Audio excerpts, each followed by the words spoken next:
Secretary MSME, distinguished colleagues on the Diet, Excellencies, ladies and gentlemen. It's for the FMC, it's Red Letter Day. We are very happy to welcome you here. You've come at a time when the extreme winter is away, although our weather tends to be a little erratic these days. And so I'm so happy that we are also talking about sustainability. So I would recommend, as an economist and somebody who has some interest in agriculture and rural development in this country, that if you have the time, do travel. You are in a beautiful part of the country, and I hope you will enjoy your stay here.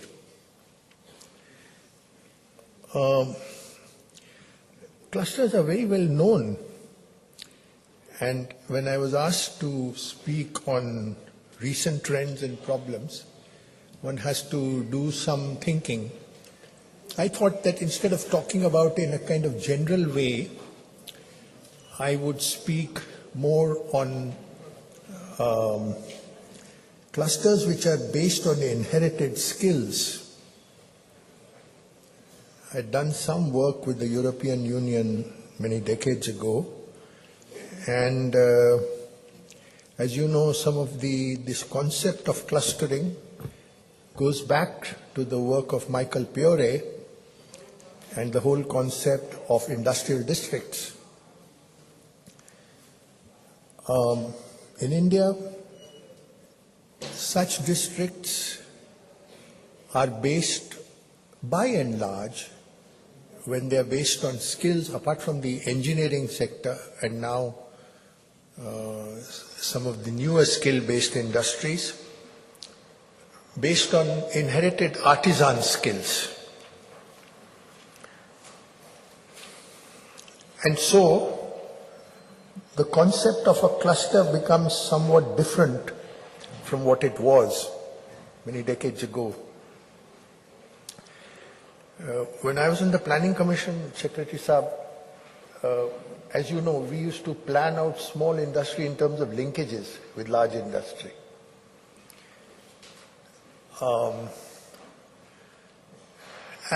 We, Secretary will tell you the more recent developments, but we set up a considerable infrastructure for that.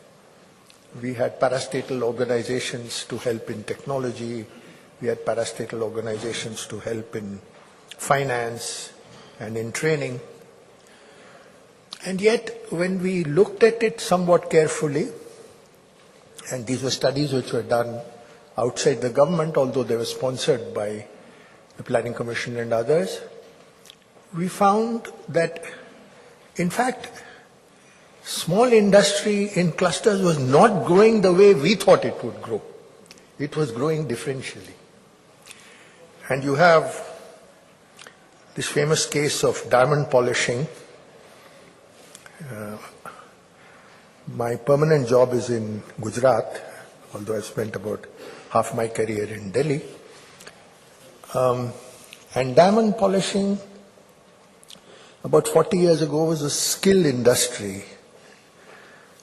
And the diamonds used to come from Amsterdam. But we discovered that it was based on inherited caste-based both training as well as the functioning of units. So unlike diamond polishing in many countries of the world, where if you hand over an expensive diamond, you go through certain procedures of collateral, in India you just handed it over to him and said, bring it back in the evening like this, which meant that you had a very short production cycle and you could link with demand on a global plane. We could anticipate global demands and our people could do that. And then, as you know, we went and took over some of the facilities in Holland, and then in the last decade our people went and picked up virtually about 20% of the retail trade in diamonds in the United States. And now we have substantial collaboration with the Italians and others. And the industry is not doing very well this year, and I'm sure they come to the Secretary for support, but that's a part of the larger problem we are facing temporarily. So they would get people from each district of Gujarat, train them. And the city of Surat has 1 million industrial workers. The growth of industrial employment in Surat is almost, in those days, was almost equivalent to what was happening in Singapore. Of course, the wage levels are much lower because we have a lot of reserve force. So you see then these clusters based on historical skill. There are many examples. We have surveys. I have a written speech where references are given to those, which have linked up with world markets. What are we doing to help them? Not that much. FMC has a number of projects where it has done this in sarees, and one of our very happy days was when one of our artisan ladies with 4 children was able to talk about her Maheshwari sari in Paris. In a number of industries, and later in the day you will be hearing about them. I think the challenge in the next round is for us, by that I mean policy makers, those who are in the game of helping small industry and clusters, to link with these community bodies in which these strengths lie.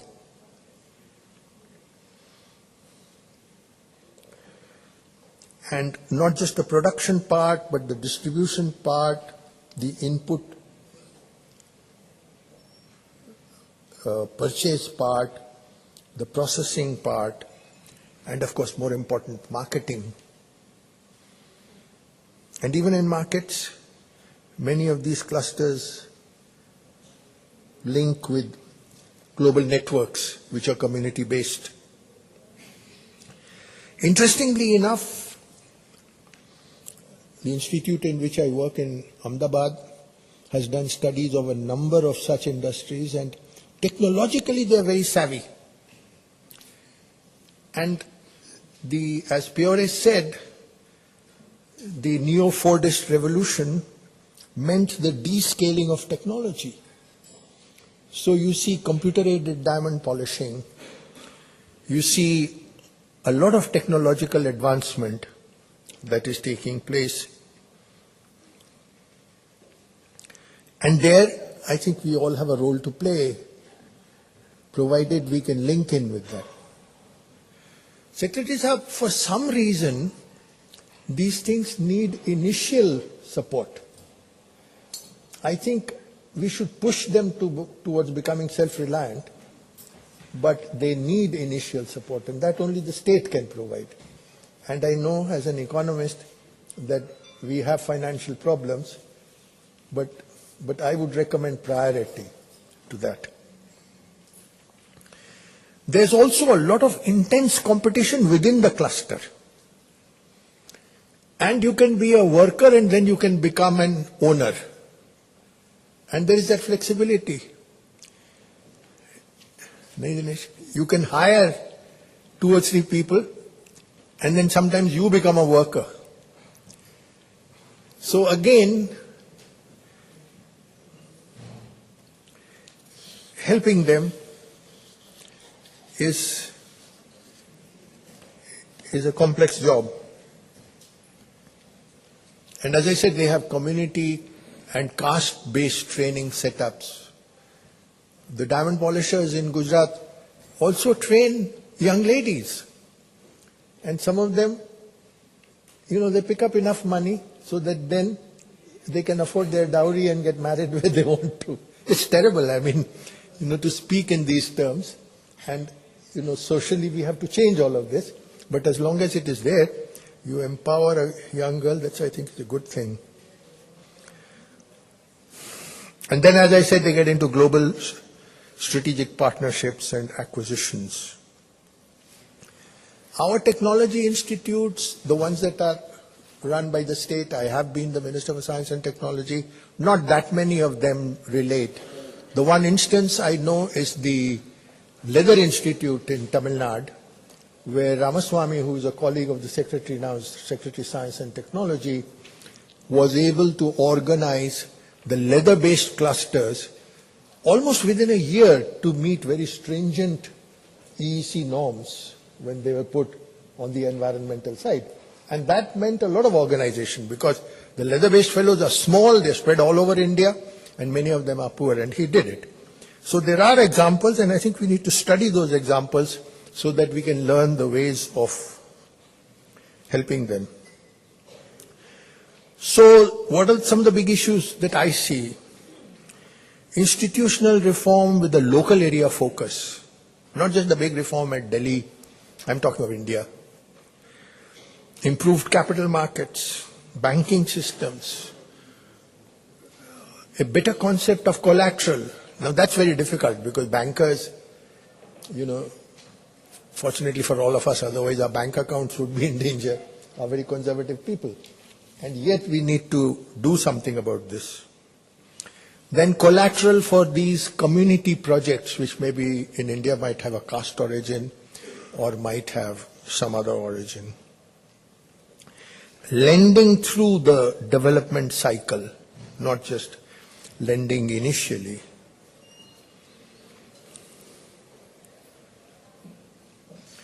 And reform, because generally you will find that these people are in favor of reform. If you remove restrictions at the local level, they tend to benefit. So what you need is reform at a fairly decentralized level. Reform doesn't mean giveaways. It means setting a hard budget constraint and yet within that making the necessary changes. And I think if we do this, at least these clusters, as you know, the data was not very good, but the FMC has done a study, and I'm sure they'll be able to link with you. I think I shouldn't be taking more time. I have a written speech which is given to you, but I would like to talk a little bit about agriculture. I think our agriculture is at a very dynamic stage right now, and we have interesting agro-based clusters. Day before yesterday, we inaugurated the National Seed Congress in Ahmedabad, and they asked me to speak there, and it is fascinating how Delhi sometimes tends to take a very jaundiced view of the latest technological advancements in seeds, and even the European Union, which has a very strong regulatory framework for GMOs and so on, has now, as we know, developed policies which relate with the sector in a far more friendlier way. So again, that is a sector which is showing great potential. Demand is rising in a very fast way. What we call food inflation really means that the demand for cereals in India is going up by less than a fifth of 1%. And even with the food security bill, it won't go up that much more. But the demand for non-cereals and other things is growing up by 10 to 15%. We don't realize that, and that's why we have food inflation. So in a way, one is talking about one of the most critical constraints to India's development. And what we again need to do is to develop networks of larger companies, which are both Indian as well as in the rest of the world, which we will regulate, because if you have a degree of monopoly control, then it is the job of the state to regulate, and also there is the quality angle and the safety angle. And one of my big worries is that if you have a regulatory mechanism which is not very finely tuned, then you may really have an accident, because most people go around trying to break the law. and you have to do it the other way around. You have to integrate them. So we need these mechanisms where our clusters link up with these larger companies. It's very diversified. Vanilla seeds, for anything you need it, poultry. Those are the things where the demand is rising by 10 to 15%. Pulses. As you know, many countries of the world are investing in pulse research so that they can export to India. Well, India also needs to invest and build up its production. I chaired a task force on doubling the production of pulses. And in all of these, you have cluster-based institutions. And I believe that we should help them, we should support them. In this case, they are linked still with larger companies. And the world over, what you may have is 8 to 10 big seed companies or pesticide companies or fertilizer companies. And then at the local level, you will have a very large number of people who make the product and link up with the farmer. And that's where the clusters matter. And again, we need to be sympathetic to them.